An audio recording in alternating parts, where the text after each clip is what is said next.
¿Cómo evolucionará el precio de los granos? ¿Cuál es la expectativa política? ¿Cómo vamos a transitar el año en materia de precios? ¿Y cuál es el escenario actual de la agricultura? El licenciado Gustavo López hace un análisis pormenorizado del mercado nacional e internacional de granos. Gustavo López, director de Agritrend, traza una radiografía del actual estado de los cultivos en Argentina. Primero haría un cierre de lo que ha sido la 2010-2011. ¿Sí? O sea, básicamente, ¿por qué? Pues yo creo que ha sido importante desde el punto de vista de los récords en materia de ingresos de divisas y fiscales que hoy representa el sector granario para lo que es Argentina. Estamos hablando de un nuevo récord productivo, de un nivel de hectáreas realmente significativo, por encima de las 34 millones de hectáreas ocupadas. Esto es en realidad un poco menor cuando uno descuenta lo que es la soja de segunda, pero de todas formas un nivel muy alto y una producción que se tradujo, digamos, con rindes relativamente buenos en más de 102, 103 millones de toneladas.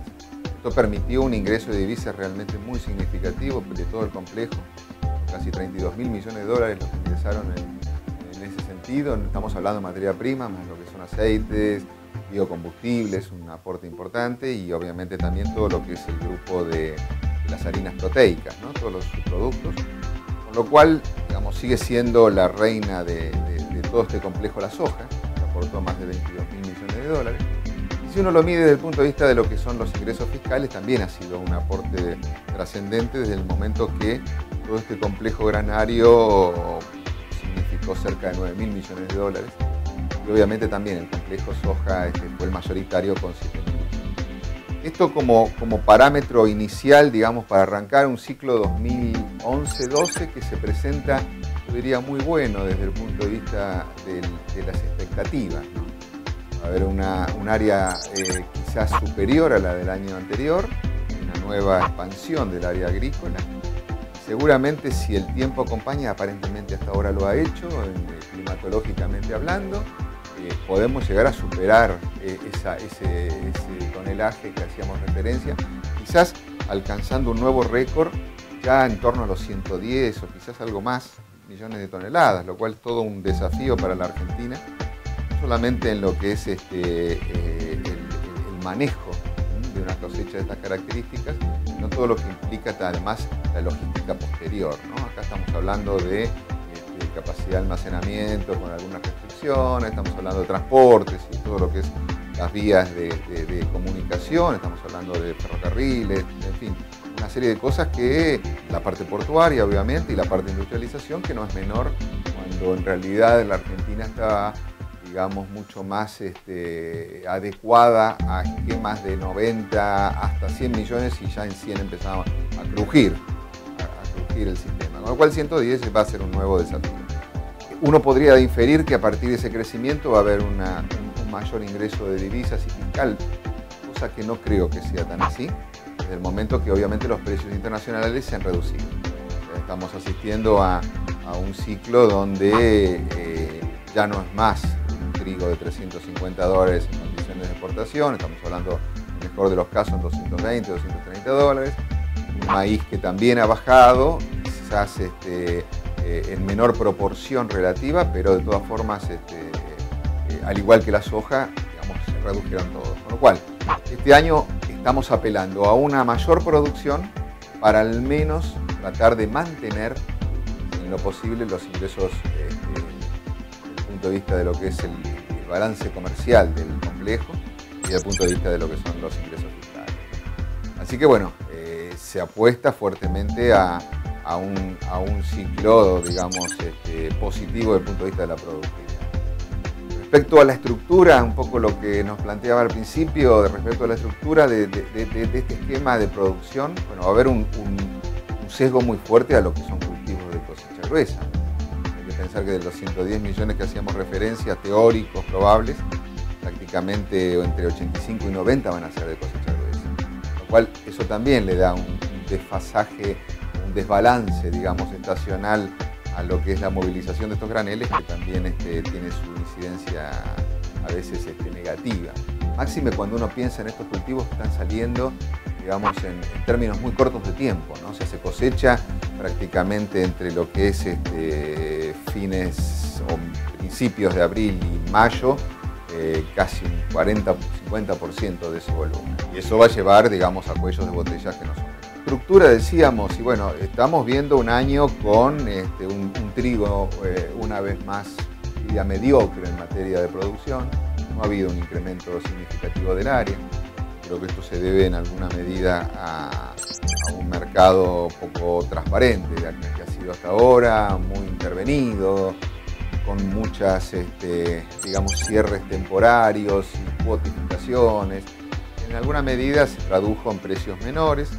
Recordemos que cuando se estaba sembrando el trigo, la expectativa a cosecha era del orden de los 170, 180 dólares.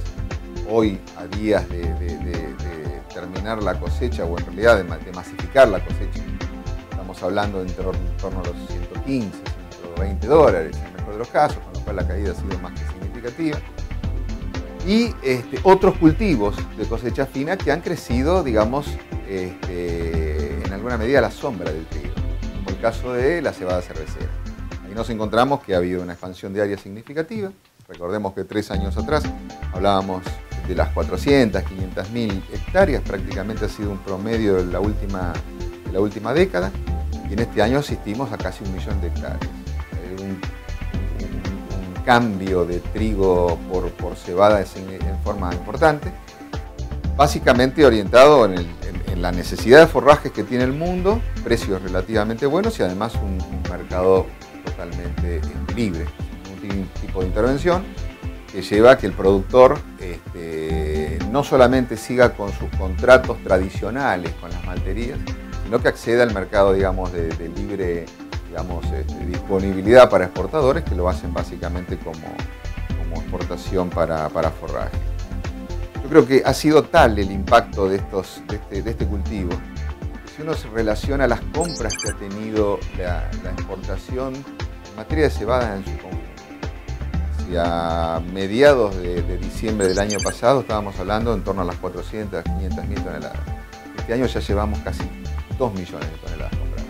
Así que hay un dinamismo notable en el mercado que hace que, bueno, se transforme nuevamente seguramente el próximo ciclo en una opción interesante, ¿no?, para el productor, habida cuenta de que hasta en materia de precios está superando al trigo. O sea, prácticamente hoy está negociando en torno a los 140, 150 dólares la tonelada internamente la cebada, cuando el trigo, como dijimos, está por encima levemente de los 115 o 120. La cosecha gruesa es el gran aporte, hacíamos esa referencia anteriormente. Hay un crecimiento importante en el área de maíz, pero sobre todo se está apostando a un rinde unitario importante que llevaría a una producción total cercana a las 29-30 millones de toneladas, un récord absoluto para lo que es Argentina, y que lo posiciona como un segundo mejor productor a nivel mundial, muy lejos del primero, que son los Estados Unidos, que tiene en relación casi el equivalente a 12 cosechas de Argentina, 11 o 12 cosechas argentinas, pero que bueno, ellos tienen un consumo interno muy grande, pero básicamente lo que permite es tener un saldo exportable significativo. Este año se está hablando de cerca de 20 millones de toneladas de maíz de exportación, recordemos el año pasado eran 15, y cuando eran 15 el primer exportador, que era Estados Unidos, eran 45, con lo cual estábamos a un tercio del primer exportador. Hoy el primer exportador sigue siendo Estados Unidos, pero ha tenido restricciones en su oferta, con lo cual se estima que va a ser 40 millones, hoy estamos al 50% del total americano, con lo cual las posibilidades de ir cubriendo destinos que no puede satisfacer los americanos es una realidad.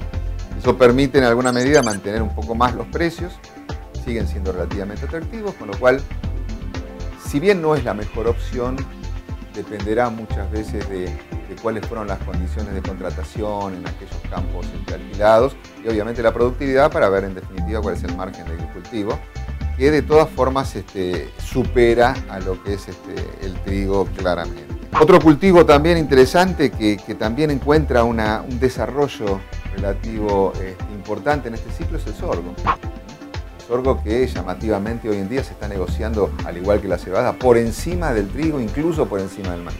Allá lleva 2 campañas, viene creciendo, estábamos muy estancados en torno a las 800.000 hectáreas 3 años atrás, pasamos al 1.200.000, este año se habla del 1.300.000, una producción que seguramente estará rondando los 5 millones y una posibilidad de exportación también muy clara, en tanto y en cuanto es un cultivo que no tiene ningún tipo de restricciones en el comercio, al menos desde el punto de vista de intervención estatal. Y finalmente la vedette de todo este esquema, que en definitiva se apostaba a que el crecimiento de los cereales iba a ser más grande, hasta podía haber alguna caída en su área, y sigue de todas formas creciendo, que es la soja. La soja estaría alcanzando un nuevo récord de siembra, se está hablando de 19 millones de hectáreas, lo cual va a permitir, digamos, en términos de rindes medios, no menos de 50, 52 millones de toneladas. Se consolida toda la región con lo que es Brasil, Bolivia, Paraguay, Uruguay en menor medida, como la productora por excelencia. Estamos hablando de casi 260 millones de toneladas en el mundo, 140 salen de esta zona. Con lo cual, bueno, el aporte va a ser más que significativo. Eso pone de manifiesto que la actitud de China, que es el gran comprador no solamente de materia prima, sino también de aceite de soja, es muy expectante. Hoy se está comprando lo mínimo indispensable en los Estados Unidos y está esperando ansiosamente, diría yo, la oferta del sur, básicamente lo que es primicia, digamos, Brasil, su primera entrega de soja, después la Argentina. Y bueno, un ciclo que también se ve en alguna medida afectado por los precios internacionales, pero que de todas formas sigue siendo, yo diría desde el punto de vista del ranking de los cultivos en Argentina, el que da mejores dividendos a la hora de hacer el análisis básicamente en lo que es margen bruto, ¿no? en estos cultivos. Con lo cual, insisto, va a ser un año de mediar condiciones climáticas buenas, diría bastante importante, y que en alguna medida va a equilibrar, digamos, los ingresos comerciales y fiscales en función, digamos, a una mayor productividad.